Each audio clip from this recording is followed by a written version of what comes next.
What's up, nerds? What's up, nerds? Goz Master here with another Magic the Gathering puzzle quest. Today's quest, Karn, the Great Creator. The brand new Colorless Planeswalker available right after the 6.41 update. I think it's what the number is.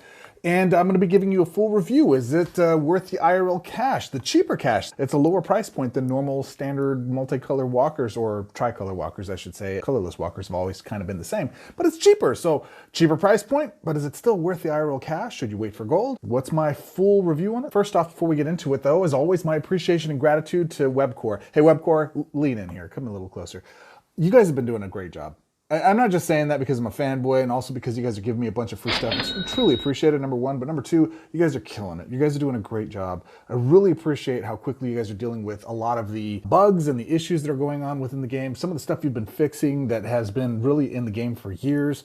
Well done. And again, my gratitude and appreciation for you for getting this walker to me to be able to play test and to give the full review to the peoples here. Now, to you watching this as not a content creator, or if you are a content creator, what are my thoughts? Let's get right into it right away. What do you get for the $29.99 American USD dollars? You get the walker themselves. You get obviously some packs.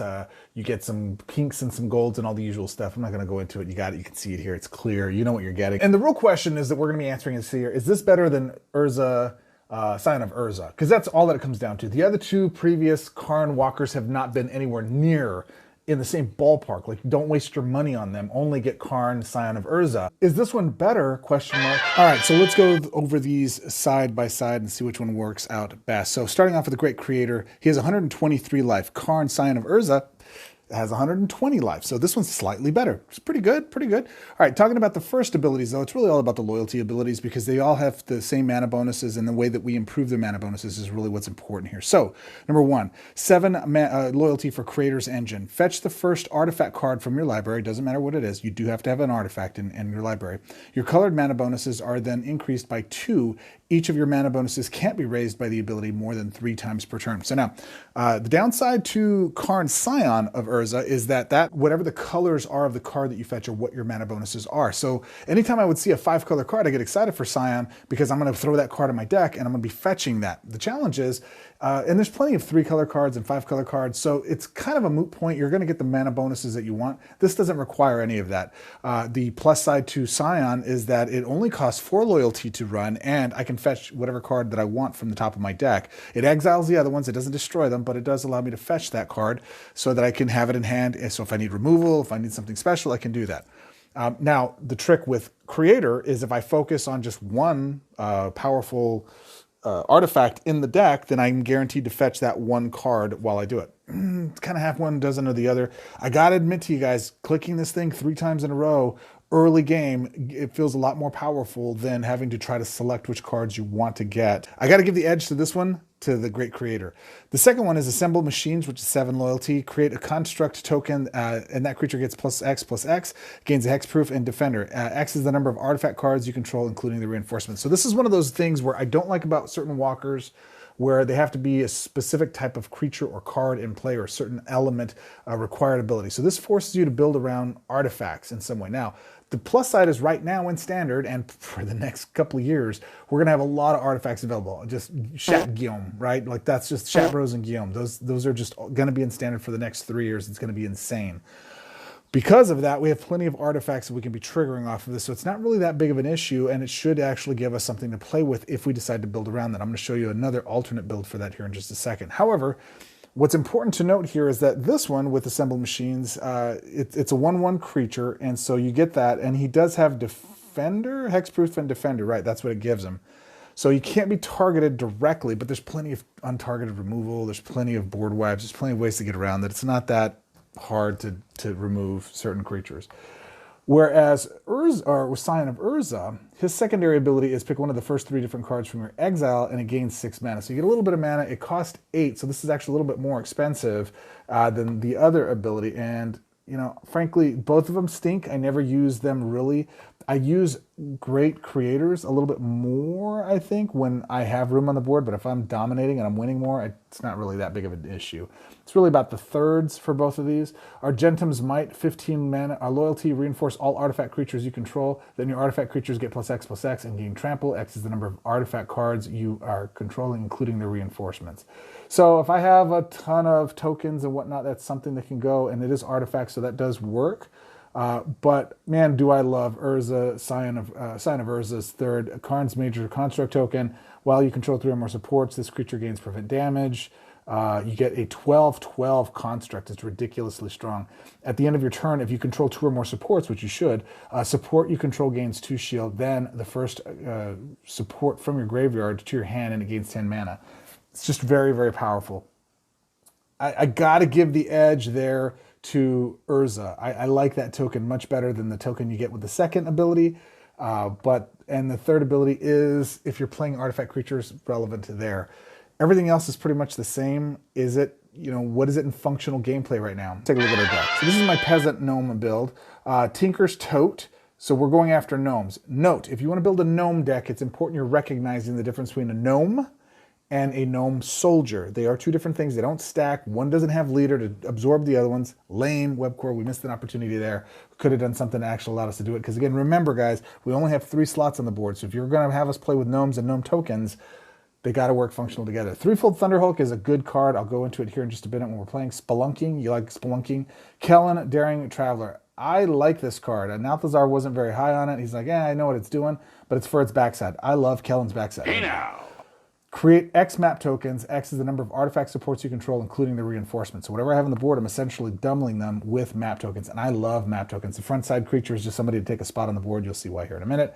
Brackish Blunder. 14 mana is a little expensive, but I'm returning a target creature to its owner's hand, so it doesn't matter if the hand's full, it destroys it.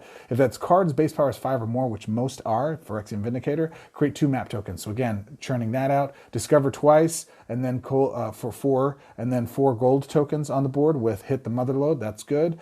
Big score, 6 mana, dump a card into the yard, draw 2 more cards, and then create 2 gold tokens. And if I have 3 gold treasure tokens on the board, I get 3 cards instead. Broker's Charm for the removal, Ossification for some removal, and then our final card is Leech Gauntlet for a little life link. Click, click. Here you go. Let's use the deck. We're going up against Natasi.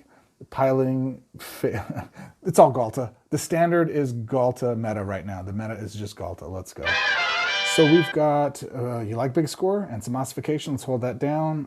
It doesn't matter what we do. We're really trying to get into our loyalty here. Ooh, this is good.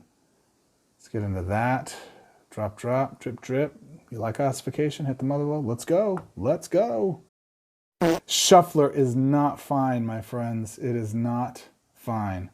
That's part of the reason why it's really important you're actually adding into your builds some type of fetch or discovery is really good in the meta right now, because the shuffler is just giving you multiples of the same card. Think of the odds this way. WEBCORE, I'm talking to you. We generate a 40 card deck and we have 4 individual cards inside the deck. You're telling me I got 3 in my first 5 pulls, and this happens way too often for us to be a randomized thing. I got a 5 match, I'll take it. Let's go ahead and use this creature right now. We'll do that, and then ossification will go here. Boom. Doosh. So I just have a hard time buying that. We're actually going to take a card we don't want, and we're going to take a card we do want. I should have taken the other one before. I just find it really hard to believe that that is the case of what's happening right now, man. It's tough. It's tough, tough, tough. All right, let's do this. Let's go here. I don't want to destroy any of my... Nah, good. Oh, almost. All right, so we're doubling those up. We got tons on the board, and we need a creature, so we got to get Kellen back out there. They're going to make some matches, destroy some of my stuff. It's fine. I gained some mana. Those are treasure tokens, so that's good. All right, so let's go here. Let's get Kellen out. They are all maps, and I'm trying not to match them. Let's just do... Well, let's go there. Boom. Gives me enough mana to get my creature on the board. Now we can start matching those things and do what we need to. Got the lifelink creature. Let's go. All right, so we have our first now. Ooh, look at this. We like those. Let's cast that bad boy. Let's actually do this first. We're going to do our first. Grab the mana bonuses. We're going to get our Tinker Tots out. We don't mind ossification now hitting the board, one of them at least. That's fine now because we actually get the the gains. We don't want to put it on our token creature because once we get 3 creatures on the board, he's going to nuke it and he's going to go away, and we lose the benefit of ponying him up. So we want to make sure we're concentrating on our creatures. Confirm. We're going to go ahead and do, we want him, but we don't have room in hand for that. Get some mana. We do our map. Yes, let's extend. We map again. Now we get the conversion, so you notice he didn't get the pump before. We do this again. Gets the gains. Gives a 5 swap, but that's all right. That's for us. All right, so now we have all of the things. Let's go ahead and do this. I'll put this here. All right, so let's go. Boom. Let's double these pups up. Got our gnomies on the board. And look at that. That's a beautiful thing. That is a beautiful thing. Beautiful thing. Second one didn't trigger because we used all of our stuff. So that's crazy. All right, so let's go ahead and put these guys on the board. We can use this. Let's map it up. Let's go. Let's go ahead and get him bigger. They're not taking the loyalty gems. They're not converting the loyalty gems. I wonder why that is. Convert, or let's actually grab the Hulk. Gain a couple points of life, and let's go. Just giving us all we can take and more. Hey now. All right, so we want to do our first ability again. So now we're up to 5. Look at that. All of that was just +3 mana gains, right? Now we're at our second one. Let's get him out. Let's go here. Bloop. Gains, and we'll give it to him. Gains, mana, conversion, another one. All right, so our leech goes away. We get the Hulk on the board. Big score again. This is our 3rd or 4th one in the deal so far, and we have one of the creatures we're looking for. Yes, we want to pick and choose. Let's grab another. I'm actually now going to do my big guy, or my Hulk. And the reason I'm doing that is because I want him as big as possible, because he's going to get double strike here on this next turn. Get him as big as we can get him, because he needs to do 30 points of damage this turn. I'm sorry, he needs to do 60 points of damage. So if we can get him more 45 points of damage. So if I can get him up to 23, he should swing for dome. Oh, look at you, you beast of a boy, you. It doesn't matter, look at Kellen. His body was so big, he can sit there and take a decimator of provinces to the face. Hey now! So the thing with threefold is that he asks this question every start of the deal. It should, the first time I do it, allow me to do it that one time, confirm to make sure that it doesn't have double strike, and then be done. It doesn't. Every start of the frickin' turn, it's super annoying that it does that. But what it we want to get this out here. Let's go there. We're going to give him all of the abilities. Now look at these guys. Look at that. That's just beefy. That's game. Token generation, WEBCORE. My next thing on my list for you guys to fix. Get token generation and interactions with tokens fixed so that we can live a life. I would love to play with tokens. I actually love playing with tokens. I love creating weenie decks and all that stuff. I think it's a lot of fun. But we can't because it just doesn't work for us. Look at that. Solid. That's how that works. Beautimous. Let's go on to the next page. So, quick note on threefold Thunderhulk. I kind of buried the lead here. When this creature enters the battlefield, create X Gnome tokens. X is this creature's power. So the stronger he is, the more beefy he is, the more gnomes he creates. That's why that stuff is so powerful. Really solid. I love that. This is a really good rare card, especially if you build around it for that functionality. It's solid. Let's take a look at the Mythic build, and it's going to be focusing on Captain Ripley Vance. All right, so here we go. Cut your losses, over the top, Anchor to Reality, which is a fun card, Golden Wish, Brass Tunnel Grinder. You may not be aware of this. This may not be on your radar, but I will hopefully have this on your radar by the end of this. It's bugged and it's working in our favor. Wild Research, you know I love. Portal to Phyrexia because Wish. Invoke Despair for draw, and then Atraxa Grand Unifier because Atraxa right now is probably the creature outside of Galta that gets played the most. So this is a look at the deck. I have another build I'm going to show you guys. This does loop. This does use Ripley. But we're going to go and focus on another build for another video. Right now, just know that Karn, the great creator, can take full advantage of it. And Spear, I see you, bro, and your Liliana the Veil. Let's see if I can go take you out with it. You want to go out, Phil? You want to go out, Valiana? You busy later? Yeah, you want to go catch a movie or something? All right, so the key to this one is you want to get your creatures on the board as quickly as possible. You want to ramp into your loyalty abilities as quickly as possible. And yeah, do all the things. This is good. Puts us in our first. Gets a Trux on the board, draws the cards. Well done. Well done. All right, so now we need Vance, but there's no Vance. We're going to mute that down. We're going to mute that down. We're going to go again, see if we can't get Vance this time. In fact, let's put you down here. See if we can get that done. We don't want to cast you. Let's do this. Did we get... No, that's another Portal to Phyrexia. We don't need that. Question mark? Yeah, let's go there. Good. One short.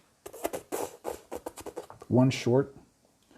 All right, that's our first ability. We're going to get rid of that one. Draw our secondary ability, or our first ability again. Boom. Did we get it this time? We did. There is no cards in play that are empty. Actually, there is. Okay, so we're going to do that here. See if we can get a double drop. No. All right, what'd you get? Mask of Grizzlebrand. That's fine. Pretty weak build. There she is. All right. So it's important that you unmute all of your cards, because if you don't, you're just going to get something stuck at the top with Vance, all right? Let's go here, see if we get a blue drop. We did not. Next turn. All right, that's a good one. Let's go here, because that's going to help us get things started. Boom. Cast the support, gives our card mana. Convert the blue. I'm actually going to kill a Troxa. You're probably wondering, why, Goz, would you do that? You'll see. I want to keep my loop going. So in this case, that's one of the ways to do it. In my other build, you don't have to do that. So this goes again. We should get another Atraxa. We do. We have those three in play, and it didn't loop. Man, that's a shame. Didn't have enough mana gains from it. Let's see if they take the blue. We're going to take from our own deal because we have Atraxas in the yard. That's why we're not really worried about it, because we want to keep these things looping this way. Let's actually go here. Oh, here we go. This is what we need. Bam. Thank you, sir. Actually want to keep that. We don't need another Ripley, as much as that sounds counterproductive. We do want that. Let's go Golden Wish. We're going to need two things in hand. So we want to take... Let's actually get rid of Atraxa. Oh, let's go black. All right, there we go. Boom. That comes into play. Now we should be able to ditch those two cards. One card, no cards. We got all the mana gains. That's game. I'm just winning more now. I'm just winning more. Yep. And yeah, you see that comes in, and that's game. That's just how this wins. That is an incredible deck. Works really, really well. Okay. Hey, one last thing I wanted to go over here before we get into the final thoughts. A couple of bugs that were going on, and the reason we didn't have these videos, I didn't have my video. I waited to shoot it until after we got the updates of what was going on. There were a couple of adjustments. So I saw in Main Loop's video where he was talking about how you have to have a artifact in your deck to actually make the thing work, the first ability work. It's actually not accurate. They wound up fixing that. So let's go here and let's pick non-artifact things. Let's just pick a bunch of stuff, right? We can go with, so Dino, Gods, Zombie Wizard, Bat God, another one, a Dragon, a Satyr Warrior, whatever, I don't really care. And that's 7 creatures. Also, you can hear as I move myself around, you have 7 creatures. I was gonna say animals, 5 spell slots. That's tough. That's about the weakest thing in Karn. This guy, Great Creator, is that you only have 5 spells available. That's tough. I like 6 or 7 as a min. And then you get 7 supports, so that's pretty good there. But 7 creatures is pretty solid too. So let's go supports. We're not going to even go... Actually, we're going to go spells. Let's go supportless. So Tempt, Asinine, because it's unmastered, and then hit the mother load. All right, so you can clearly see in the deck build, there are no artifacties. All right, so let's go test this out. Okay, so 2 things. Number 1, Ren and Realm Breaker is just ridiculously strong. She's already got, just in a couple turns, all kinds of power. But you can see I got up to my first level. Now, 2 things I want to spotlight here. Number 1, I don't have any artifacts in the deck. And number 2, I don't have any room in my hand. So if I spam the first one, it doesn't force me to throw a card away out of hand if I have a full hand of stuff that I want. And furthermore, I don't need artifacts in the build at all to actually trigger my first ability. So that's the first thing. Okay, so the next thing we want to test for him is the actual tokens, getting all of the support stuff. So what better way to get that done than with Gnome? We're going to go in for Master Chef here, and we probably should throw in Shat Bros, but I'm not. I'm going to use so that we can go in here and create all the tokens that we need. This is a look at the deck. This is not a finished build. This is a rough sketch I just threw together. Okay, so after a bit of play, I have myself with 30 artifact tokens on the board. We're going to get a 1/1 creature, so in essence, when we push this button, we should get a 31/31 creature on the board, if this is accurate, I think. Let's double check and read the language here. Create a construct token, then that, which is a 1/1, that creature gets +X/+X and gains hexproof and defender. X is the number of artifact cards you control, including the reinforcements. So we're going to go ahead and push the button. I did not do that. Actually, I don't know if the construct counts itself, so that would make it a 32 then. Let's see. So we do that. Does all, it actually added 2 more, so that would be 33. So it's 31. It's the 1/1 plus the 30 I had, plus I created 2 more, so it's 33 artifact tokens. It is giving that accurately and appropriately. I guess I should have tested 17 creatures as well to see if it was counting the artifact creatures, but I didn't do that. You're going to have to test that out on your own and let me know. I'm assuming it's going to work as directed. With that said, it does in fact work. Let's get to our closing thoughts. This is so dumb. This is so sick. Gnome, chef's kiss. Mwah. You got a sense of what the Planeswalker abilities are, but let me show you this deck and the color schemes that go into it. So we've got red, blue, white. So we can run Narset with this. We have colorless and we have black, right? So that's 4 colors that nobody else can run. So Karn, Urza, and Great Creator give us the ability to actually put card combinations, color combinations that don't normally work together. Is there something I could replace Invoke with and run like a Narset build? Sure, but that's still a 3-color walker, right?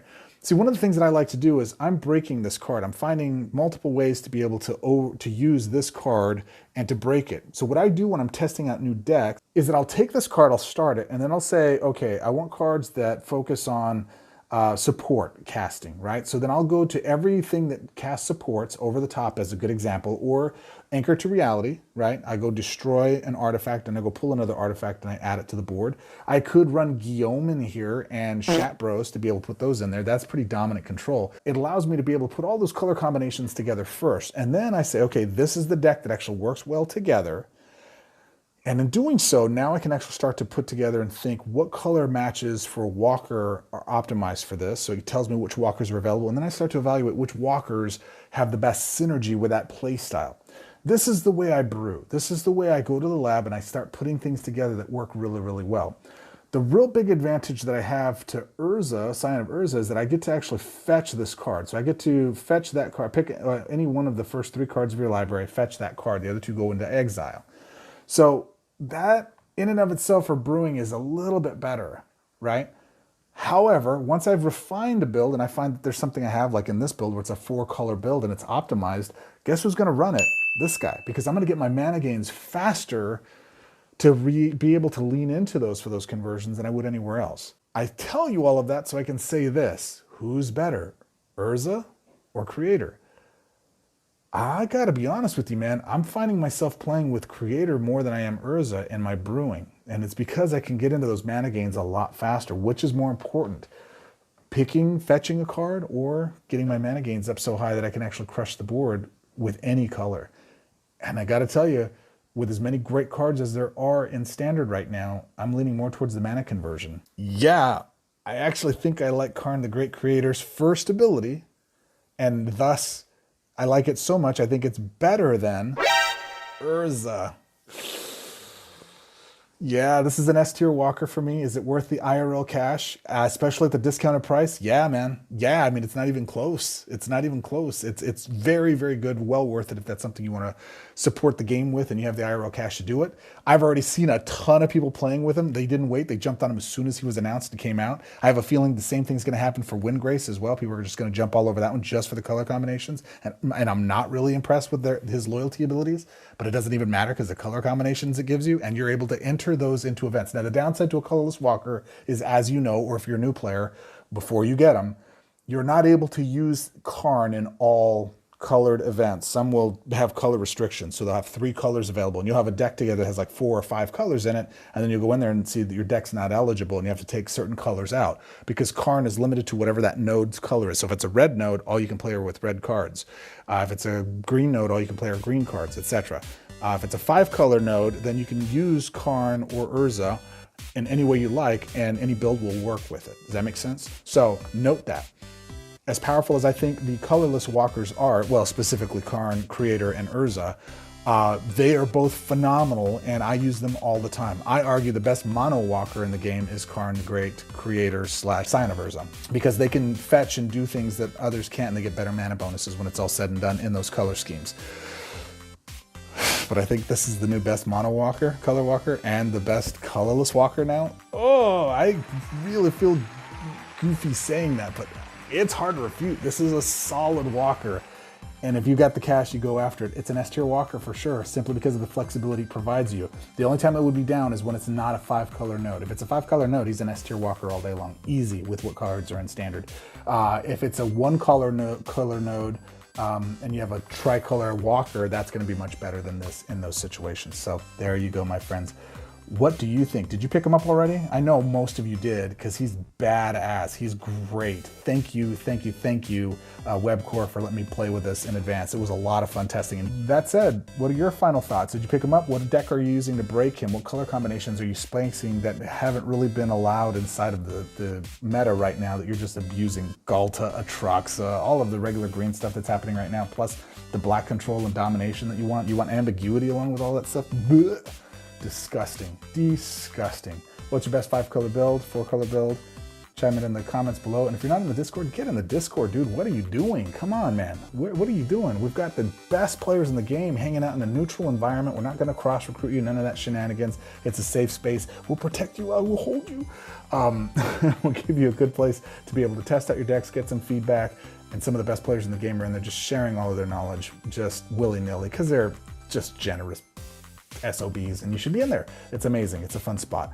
Again, WEBCORE, thank you for this walker, and until our next quest, my friends, I'll see you in the next one. Swords up.